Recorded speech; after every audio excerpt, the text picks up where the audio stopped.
దేవుని వాక్యం అంటే అశ్రద్ధ చేయకూడదు. దేవుని వాక్యాన్ని శ్రద్ధతో విన్నప్పుడే విశ్వాసాన్ని పెంచి అద్భుతాన్ని చేయిస్తుంది. ఆమేన్. చెప్పండి గట్టిగా హల్లెలూయా. ఇట్లా క్యాష్ మధ్యలో అన్ని కొడతా ఉంటే ఒక ఆయనకు చాలా బాగా అనిపించింది. అబ్బా మా ఊర్లోకి ఇట్లా ఇట్లా కొట్టే వాళ్ళు వచ్చిండ్రా అని, హార్మోనియం ఇట్లా ఏమో కొత్తది కొడుతున్నాడు వస్తున్నది అని చెప్పి ఆయన సన్యాసి, ఆహా ఏమో మంచి సంగీతం అని చెప్పి చివరికి వచ్చి కూర్చున్నాడు. పాటలు పాడుతూ ఉంటే ఆరాధనలో చక్కగా శ్రద్ధగా వింటున్నాడు. చెప్పండి హల్లెలూయా. ఒక పాట అయిపోయింది, రెండో పాట అయిపోయింది.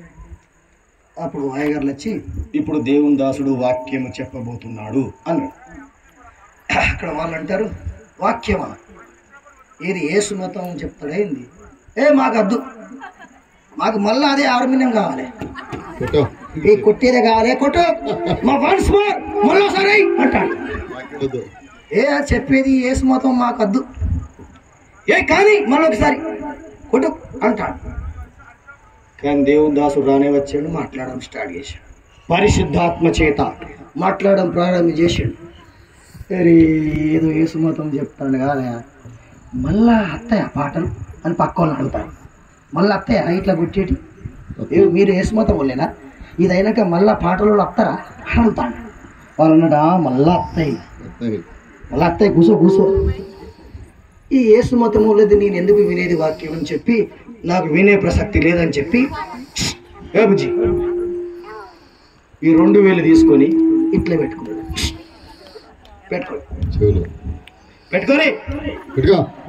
నేను వాక్యం వినా ఈ యేసు ప్రభుదేదో నాకు వద్దు, నాకు హార్మోనియమే కావాలి.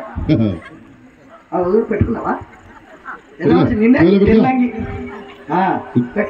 దేవుని వాక్యం అంటే చెవులకు దురద వచ్చినట్టు వినడం లేదు.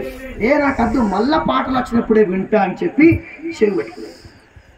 అప్పుడు దేవునుడు పైనుండి చూశాడు, చూసి ఒక ఈగను పంపించాడు. ఆ ఈగ వచ్చి ఎక్కడ ఆగుతుంది తెలుసా? ముక్కు దగ్గర.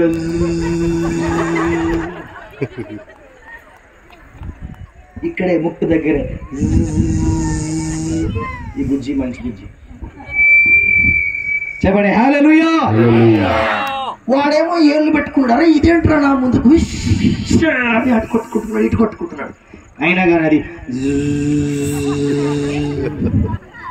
అంకల్ దేవుడే ఒక ఈగను పంపించాడు. వాడు దేవుని వాక్యాన్ని ధిక్కరిస్తున్నాడు, శ్రద్ధగా వినడం లేదు. దేవుని వాక్యం ప్రారంభించగానే లేచి వెళ్తున్నాడు. సంఘం నుంచి బయటికి, చర్చి నుంచి బయటికి, గ్రామం నుంచి బయటికి వెళ్ళి పాపంలో పోరాడుతున్నాడు. దేవుని సన్నిధిలో ఉండడం లేదు, వాక్యాన్ని వినడం లేదు, దాన్ని పొందుకోవడం లేదు. ఆ ఈగ అంటా ఉంటే వాడు ఏళ్ళు పెట్టుకొని అని దాన్ని ఊదుతా ఉన్నాడు. అది ఎందుకు ఊతుంది? ఎప్పుడన్నా ఊతే ఈగలు పోయినాయా? ఎంతో పాటు బలం మీద చాలా కష్టపడి ఊది దీన్ని చంపుతా బిడ్డ అనుకున్నాడు అని చెప్పి ఈ వేళ్ళు తీసేసి అనుకుంటాడు. ఎక్కడ ఎన్నిసార్లు కొట్టినా ఈగ చావలేదు. కానీ అక్కడ నుంచి ప్రవచనం బయలుదేరింది. చెవి గలవాడు వినుగాక, ఆత్మ సంఘములతో మాట్లాడుతున్న మాట. హల్లెలూయా. దేవుని దాసుడు ప్రకటన గ్రంథం తెరిచాడు. అక్కడ ఉన్న వాక్యాన్ని చెప్తున్నాడు. ఆత్మ సంఘంతో మాట్లాడుతున్నది ఏమని? చెవులు గలవాడు విని. ఆత్మ చెప్తున్నాడు కనుక చెవులు గలవాడు వినాలి అని చెప్పి ప్రవచనం రాగానే ఏంది చెవులున్నోడు వినాలన్నట. సరే నేను కూడా వింటా అన్నాడు. చెప్పండి హల్లెలూయా. నాకు కూడా చెవులు ఉన్నాయి కదా, ఇక నేను కూడా వినాలి, అయితే నేను కూడా వింటా అని చెప్పి చెవులు మూసుకోకుండా ఆ రోజు వాక్యాన్ని శ్రద్ధగా విన్నాడు. పైనుండి ఎర్ర బట్టలు వేసుకున్న మనిషి, సన్యాసి. ఆ రోజు దినమంతా ఉండగానే దేవుని చేతిలో మాట్లాడే వ్యక్తి కూడా పరిశుద్ధాత్మ చేత నింపబడినవాడు. ఆమేన్. వాక్యములన్నీ కూడా అతని చెవులోకి వెళ్ళి అదే రోజు యేసే నిజమైన దేవుడు అని చెప్పి యేసును ఆ సన్యాసి స్వీకరించాడు.